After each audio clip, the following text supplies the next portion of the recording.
If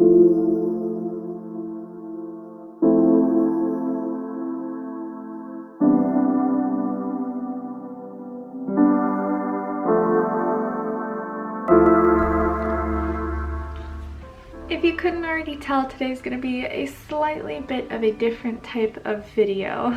For those of you who don't know me, hello, I am Callie. This is part 4, so if you haven't watched parts 1 through 3, I recommend you do that if you want just to gain some extra clarity on what this is all about. Now, there's a reason today's video isn't filled with grandiose montages of beautiful scenery and what life has taught me. This was more about a bit of reflection, which I find very important to a lot of the things that I do in life.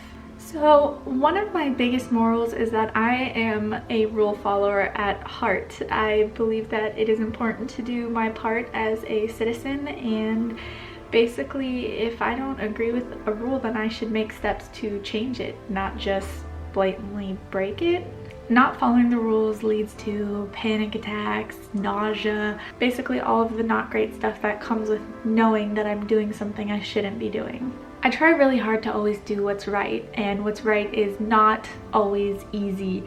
It means sometimes having to admit when I'm wrong or taking a harder route than simply lying and coming up with an excuse. Also, when you're younger, what's right and what's popular often don't coincide, unfortunately. A few days before setting out for Washington, I wanted to recheck all of the state policies that we were going to be going through because COVID.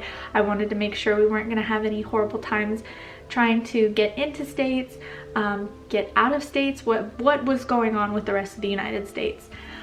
Naturally, all of the states were clear except for Illinois.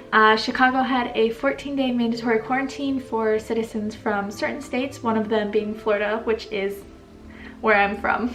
Now, I was immediately overtaken with panic because Danielle and I had agreed to meet our friend Sydney in Chicago, where we would go and do a couple stuff. We actually already pre-bought tickets to a boat cruise and a couple other tourist attractions. I didn't want them to change their plans for me just because it was simply something I wasn't comfortable with, and I also felt immediate guilt for not wanting to be an inconvenience to anyone.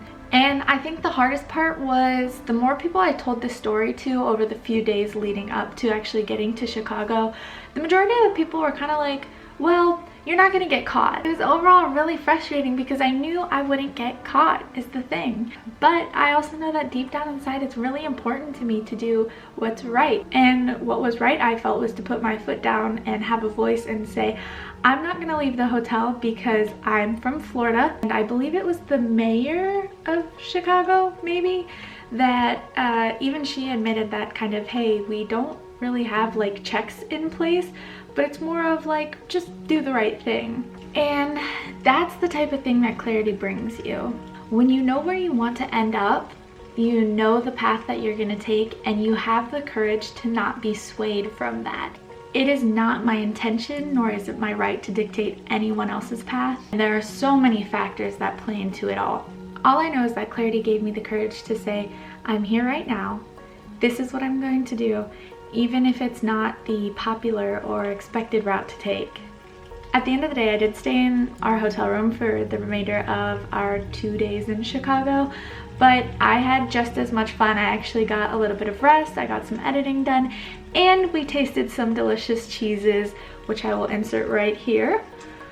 Chocolate cheese fudge with nuts. How are we feeling? Does not smell any better outside the packaging. No! Are we prepared? Here we go. Wait, cheers. Cheers.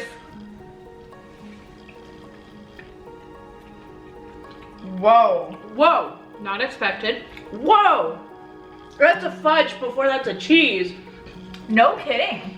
I'd like to point out that the amazing thing about sticking to what you want to do is that both Sydney and Danielle had absolutely no problem going out and doing what they wanted to do while I wanted to stay in the hotel. It's an amazing thing to have friends that respect boundaries and can all do their own individual things and have just an equally amazing amount of time. So, as always, if you're resonating with any of this and you want to get any sort of clarity on maybe your life path, different perspectives, and having the courage to follow that through, then you can go down below and click on the link to get a 60-minute complimentary session with ClarityCoach. Dave Kobelin is a great guy, and thank you all for watching.